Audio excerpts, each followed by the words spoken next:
Tell Us How to Make It Better is partnering with the Readiness Lab, the home for podcasts, webinars, and training in the field of emergency and disaster services. You are stuck.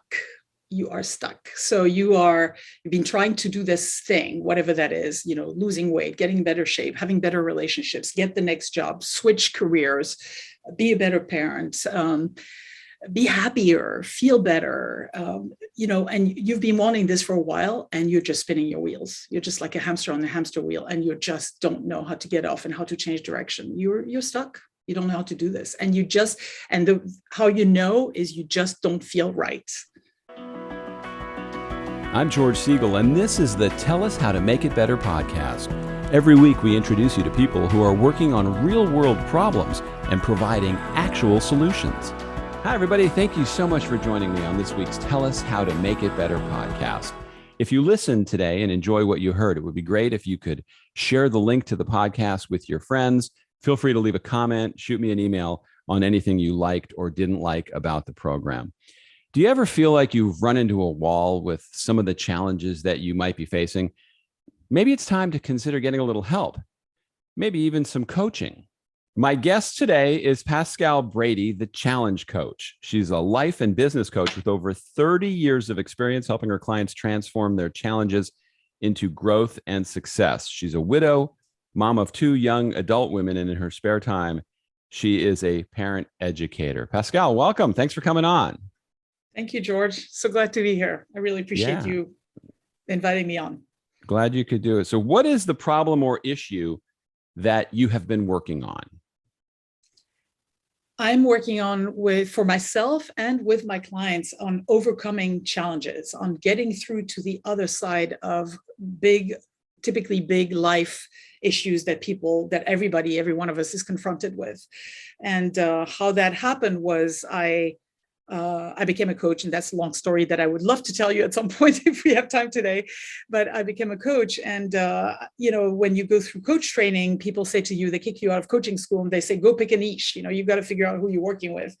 And I said, well, I'm an expat, so I'll be an expat coach. That kind of makes sense. I'm an immigrant here, so I'll be doing that because I used to work in international sales and marketing. And then I was also a parent educator, which is how I came to coaching. Again, my long story that I'd love to tell you. I became a parent educator, and I thought, well, I'll be a parenting coach. That makes sense. And then I opened my shop, and everybody that showed up, nobody, I should say, that showed up was either an expat or a parent client. And so I'm like, what is up with that? And so then I'm like, okay, so what do these people have in common? They told me I need to pick a niche, let me find a niche.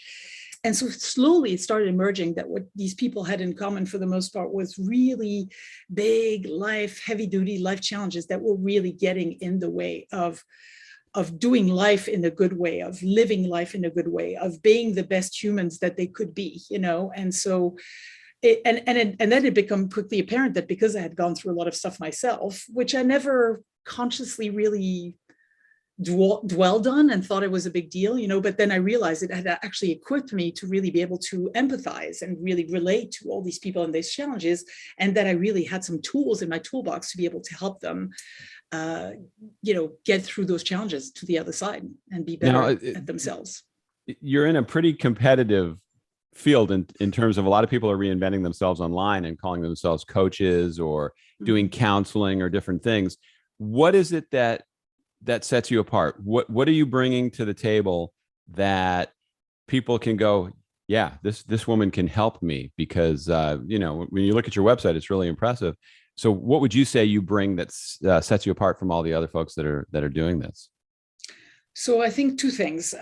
One is the story that I'm dying to tell you. Well, please, let's jump right into that. I'd love to hear your story. Maybe that'll circle back on this whole thing. It absolutely will. It definitely will answer your question. So when I was in my 30s, I finally had my first child, and I had been wanting kids for 25 years. So I had been dying to have children. Finally have my first child, and I'm here in the US as a foreigner. I'm French. My whole family, all my friends, my whole support structure is in Europe. And I had been wanting to be a mom for so long. I knew I was going to be an amazing mom. I had had a decent childhood, good parents, so I thought I was going to be an amazing mom. And it was going to be a fantastic experience.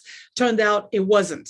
Everything went wrong, from, trying to have the child, to being pregnant, to delivering the kid, to then having the kid, to then being a mom. It was a mess.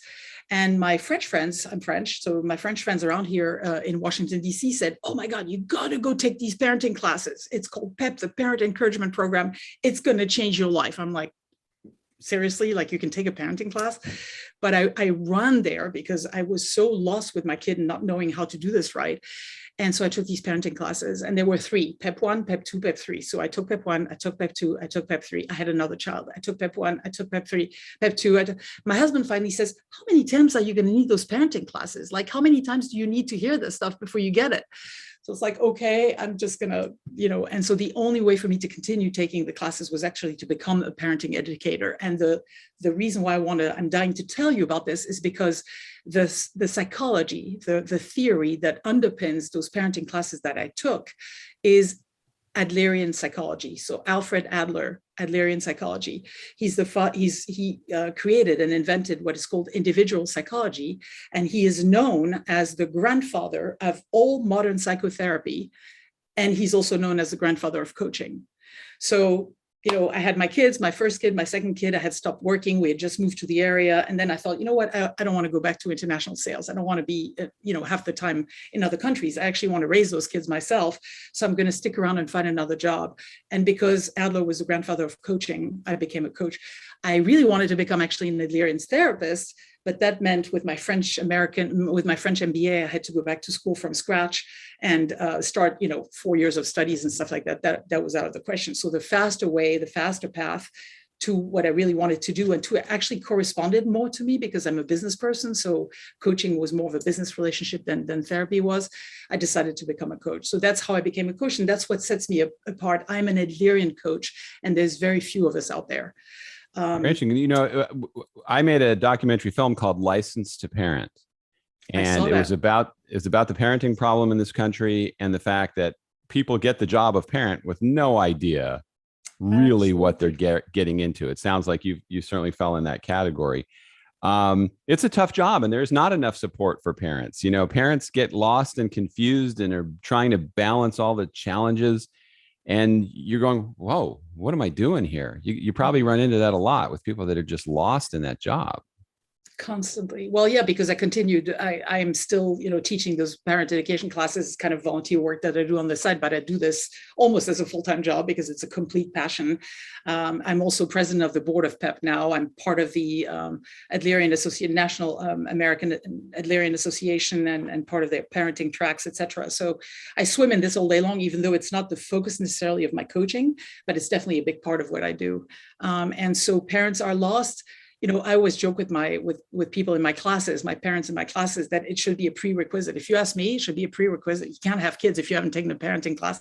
Who takes parenting classes when you go to school? It's not something that's taught. It's the most important job on the planet. It's you're birthing and then raising the human beings of tomorrow. Don't you want to know how to do that? And it's not that complicated, by the way. But if you haven't learned, it is going to be really tough. It can be really tough.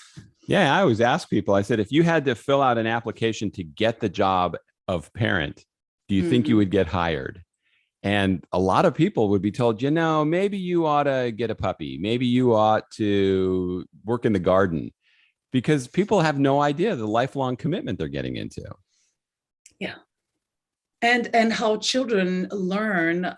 I don't know if you want to get into this with me now. I don't know if it fits the conversation, but children really learn by pushing our buttons, by pushing the limits that we set around them. That's how they learn. That's how they define themselves. And so if we don't know how to set the limits, how to uphold the limits, how to not get triggered by the buttons that they push.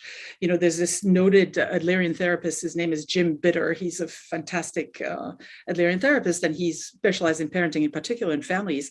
And he talks about the fact that every parent has a big red button that the kids are born in PhDs in. They're born with PhDs in our big red button, and each child knows exactly what the big red button of their parent is, and their job is to keep pushing it. So it's better if we know how to react to that, because otherwise we're going to react. We're going to not be our best selves in the interaction, in the reaction to what the kid is doing to us. And now we're not going to do very good parenting, because we're parenting out of fear, or out of anger, or out of frustration, or out of just not knowing. And we're not bringing our best parenting to the table. And now we're not doing our best job.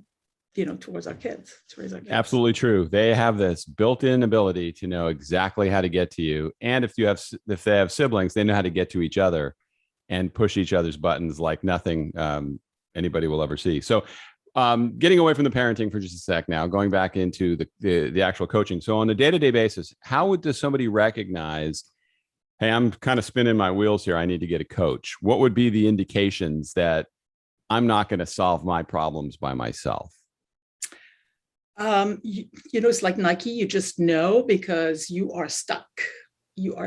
So you've been trying to do this thing, whatever that is, losing weight, getting in better shape, having better relationships, get the next job, switch careers, be a better parent, be happier, feel better, and you've been wanting this for a while and you're just spinning your wheels. You're just like a hamster on the hamster wheel and you just don't know how to get off and how to change direction. You're stuck. You don't know how to do this. And how you know is you just don't feel right.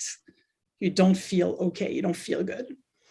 So then they reach out to you and you just kind of go back and forth to see what the areas might be. Do you determine, like if I go to a counselor because I want to discuss my mental health, it could be an open-ended thing where I'm just going every week until I feel better. And sometimes after a couple sessions you do. I guess it depends on how deep your issues were. What do you typically find with that? How they come to me or how long we work? How you determine what you're going to do with them. What's the process going to be? I say, Pascale, I've been trying to do this, and so how does that work? Kind of like walk me through how that would go. So somebody would just set up I offer free sample sessions because I think the fit is really important. And I'm not a good coach for everybody, and not everybody's a good client for me either. It's got to be a good match. And that's the key. That's the secret sauce, is that we work well together and we get along. So they find me through some source or another. I'm very present on social media. I have a website. I speak a lot. I go out there a lot and talk to people, and I do a lot of stuff because I love what I'm doing. So I go talk about my stuff, right? And then people see me and they say, "Oh, can I talk to you about, I have a problem." They schedule a sample session. During the sample session, they just get to experience coaching with me so that we determine this match thing. But typically somebody that calls or writes, they know exactly what they want to work on. They have a problem. And sometimes the problem is, I don't feel right, but I don't know why. I don't know what's wrong. Can you help me figure that out? So sometimes we work on figuring out the goal together. Most often though, people come and really already know, it's just like, I'm in this job and I'm in the wrong career. My dad told me I should be a surgeon. He always wanted to be a surgeon. So I became a surgeon. I've just finished 15 years of school. I have $100,000 in debt, and I'm this surgeon. I've been doing this for 5 years, and I am depressed out of my mind. What do I do? So they know what they know what they want. They just don't know how to get out of where they are and how to get to where they want to go to. Well, I'd be scared to death of talking some guy out of surgery or woman out of surgery, but I guess you're just directing them and saying, what is it going to take for you to find happiness? Exactly. So you just really put your finger on something very important, which is that a coach is not a counselor. It's not a consultant. It's not an expert in anything but questions. Coaches are catalysts. I'm not talking you out of anything. You come to me and you say, I'm a surgeon. I'm telling you the story. I just told you I'm a surgeon because blah, blah, blah. And I'm miserable. I'm depressed. I don't want to be doing this. I'm in the wrong career. And I said, okay, so that's your goal, is you no longer want to be miserable and you want to find, how to not be miserable. And they say yes. And then we're just going to be coaching, which is we're going to be talking. I'm going to be asking questions. I'm going to help this person, mostly through conversation, but also through assessments and things like that, to find what are their values, what's really important to them, what matters in their lives, where they went wrong. Why did you accept that? What's okay about today? What's not okay about today? And if you were to change it, what would you change it towards? And how would you get there? Right. So it's all about, just as a catalyst, helping the person see clarity for themselves and see inside of themselves, and then helping them along the path, because the key of coaching is the homework. the homework that you have in between session. That's really where coaching is different than any other profession, because you help people move from point A to point B by getting them into movement, because between session they have stuff that they have to do, and then they have this accountability partner with whom they have an appointment, who's going to show up at an appointment that they're paying a significant amount of money for, saying, well, I'm sorry, I didn't do my homework. Nobody does. And so you get moving, you get stuff done. You move. I used to be less of a believer in that. When I was making my last documentary film, I joined this documentary film group, and it was 8 other filmmakers where we would talk about the issues we were all facing. And I used to roll my eyes at these kind of things, but it was because of that group, I actually ended up re-editing my film, making significant changes, because all of a sudden you have people holding you accountable. You're not just lip service saying, I want to do this, or I can't do this. They challenge you and you have to do something. So you became a believer in accountability through that process? Absolutely. Not all the time, because I'm usually pretty much self-motivated, where I don't need somebody to give me a kick in the ass, but I see the value in it. And I can imagine your job has gotten more challenging the last couple of years with people that maybe were no longer able to go into the office, maybe just realized their life needed to change. Did you see things change as the world kind of changed? Did it change the problems people were having, or make them any better or worse? Yes, but not in the way that you just expressed it. So what changed was, after the initial 3-month standstill of everybody holding their breath to see what's coming next, what happened then is that people really, I don't like, I think this expression might not be politically correct, but kind of like coming to Jesus kind of moments of time. It's like, this is really sensing mortality, sensing that some really big things like a pandemic can happen and really throw, your life could end tomorrow. Things could be over tomorrow, or things the way you knew it are over. And so really thinking, oh my God, this is really a time where I have to stop just saying, I'll do it tomorrow, I'll look at it next month. And they really, so we all in the helping professions have a lot more work these days. And I think that a big part of it, well, of course, there's problems who have significant new problems that they never had before, right? So there's definitely that part, the whole grief and losing jobs and things like that. But there's also just simply realizing, I cannot wait anymore. I've been sitting on this for too long. I've been hesitating for too long. And this needs to change now. Like, who knows how much time I have left. Now, the primary driving force behind the direction I took this podcast was, I think a lot of people just sit around complaining for the most part. A lot of people that I've known over the years, but they don't really want to fix anything. They just like to complain about it. And I said, well, rather than complain about it, tell us how to make it better. So what's your advice to people that are floating around out there going, they just complain. They just complain about their life, but they're not doing anything about it? Well, I don't know that I have advice, because again, as a coach, I really don't have advice, but because I'm a coach, I have questions. And it's like, so how's that working for you? And then my next thing that I would say is, if somebody, because we do have clients sometimes hiring you, and they really hire you because they pretend they want to change something, but then you find out after a certain amount of time, you find out that in fact they just really want to be heard and they just want to complain. And so we might spend a little bit of time initially exploring why that is. Why are you not in movement? Why are you complaining? How is that serving you? Is there a purpose behind this? But then if this continues and this becomes the recurring pattern that they're just complaining and not really wanting to change, then at some point I would say, I don't think coaching is for you, because in order for coaching to work, somebody has to be coachable. And in order to be coachable, what that means is you actually want change. You must want change. So for example, it doesn't work if somebody calls you up, whether it's a parent of a 15-year-old or a parent of a 30-year-old, and they say, can you help my kid? If the kid doesn't want to be helped, or a spouse, if the person doesn't want to be helped, it's not going to work. Coaching only works with people who really want change. And so when somebody comes and says, I just want to complain, or they don't say it, but you realize that's what it is. After a while, as a coach, me especially, because I'm a mover and a shaker. Let's put it that way, to be polite. I'm a mover and a shaker, and I'm not going to put up with people who are not interested in change. I'm like wasting my time, and I don't want to. It's a waste of time. I agree with you. I mean, I feel that way about certain projects that I've had a chance to do over the years. Even though I might get paid for it, it's like, what's the point? That's really accomplishing nothing. Can you light a fire under somebody? If somebody's I mean, I know you're saying, and I totally get what you're Mhm. saying. You're not telling people what to do. You're letting them tell you what their problems are, and then that leads to different ideas about what they might be able to do. If somebody's just kind of flatlining, can you ignite that fire and get them motivated by talking about it? Yes, not against their will, though. There's got to be so. That's, I'm glad you asked that question, because I did want to add that to the previous sentence we just finished, which is some people seem like they're coming to complain, and they are complaining a lot, and they're not moving.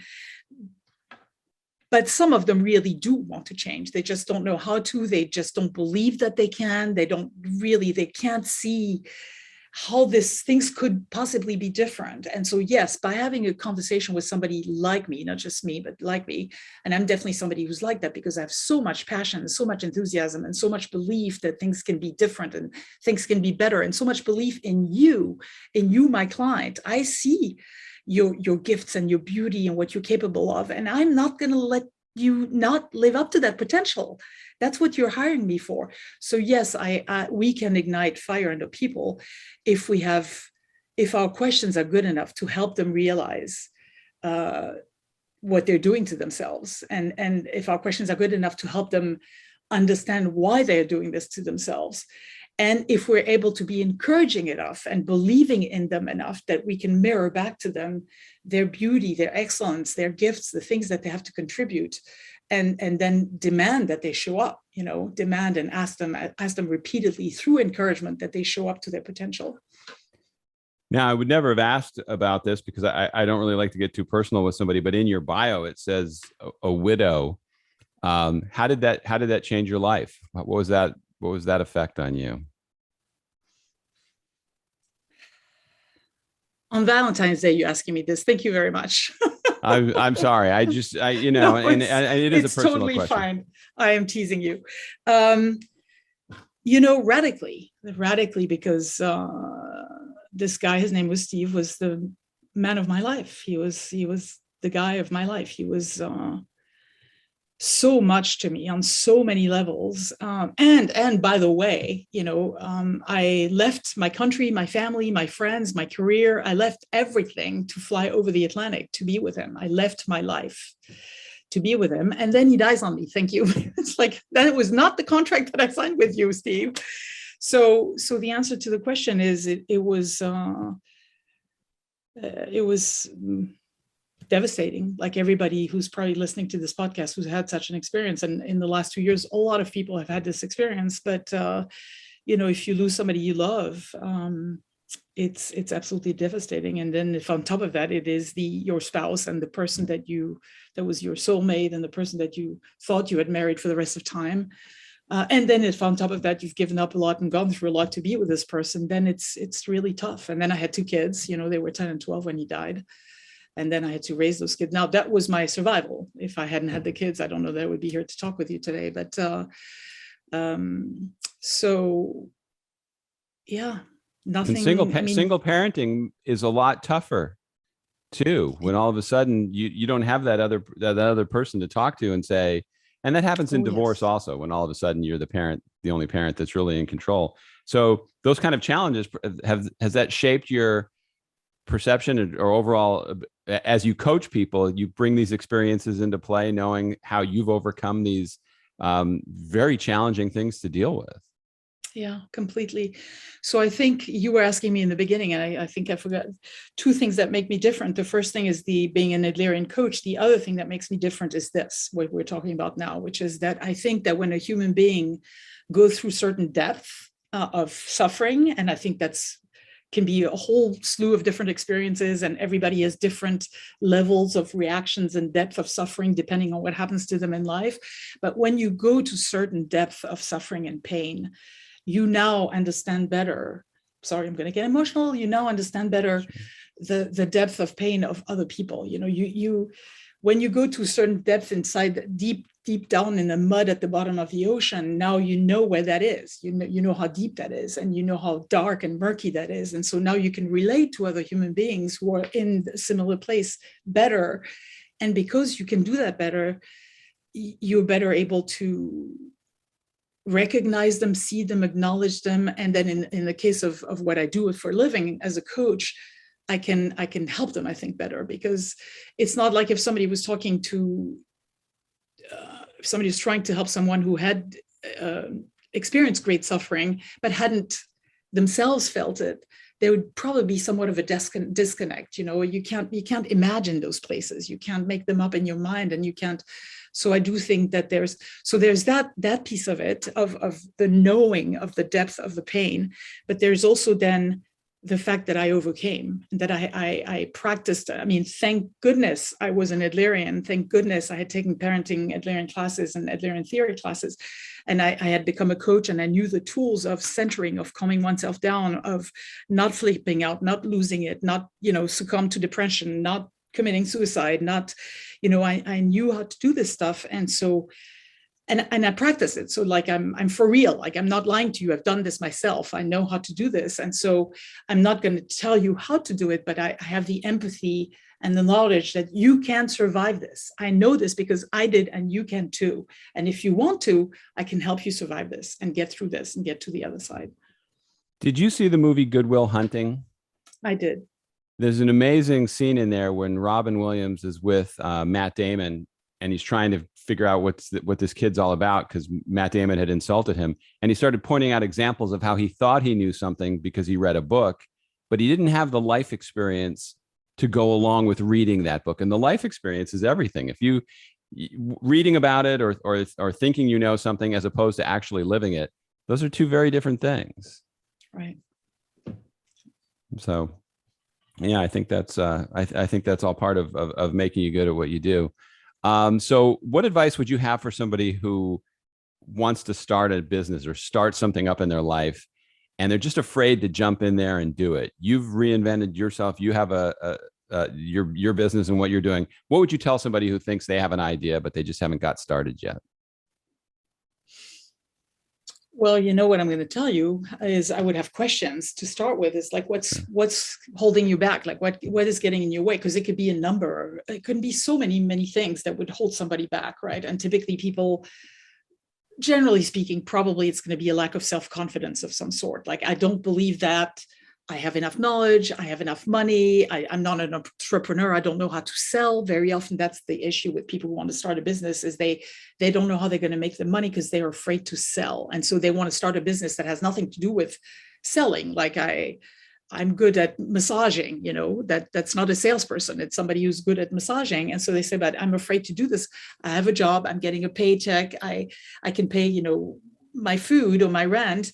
And if I start my own business, I'm going to have to go sell myself and tell them I'm a good massage therapist. And then I have to get people in the door, and so that I can earn enough money so I can pay the bills. So very often it's based in self-confidence. And so my initial stance would always be understand really what type of problem is getting in this person's way. And then it's just a problem. It's just a thing that needs work. So if you lack self-confidence, we're going to work on your self-confidence. What are your strong points? How are we going to get over that hurdle? Like what is good about you, and how do we grow that muscle of self-confidence?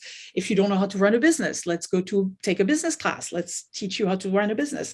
If it's because you are unsure of your idea, let's, do a market research and figure out how your idea can be certain. So nothing in life is ever anything but a problem that can be solved if you stay calm and you think about it systematically and you start working on it like a homework, like a project, right? You deconstruct it, you really understand what the issue is, you deconstruct it, and then systematically, one after the other, you tackle each step and you get the steps out of the way.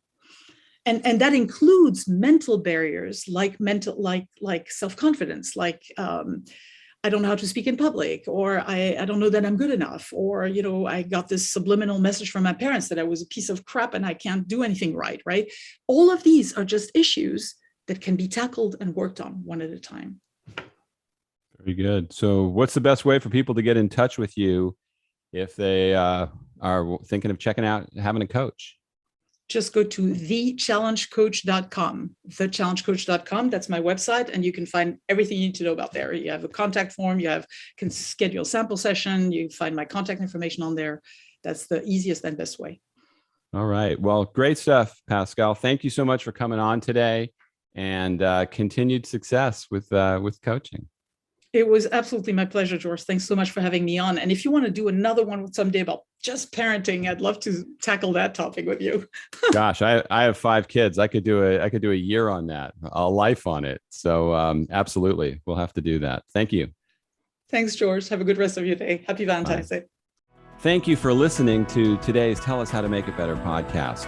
We have a contact form on our website, and if you heard anything that you liked or didn't like or have some ideas for a future show, it would be great if you could fill that out and let me know, and maybe somebody that you have in mind will end up being a guest on a future podcast. Thanks again for listening. We'll see you next time.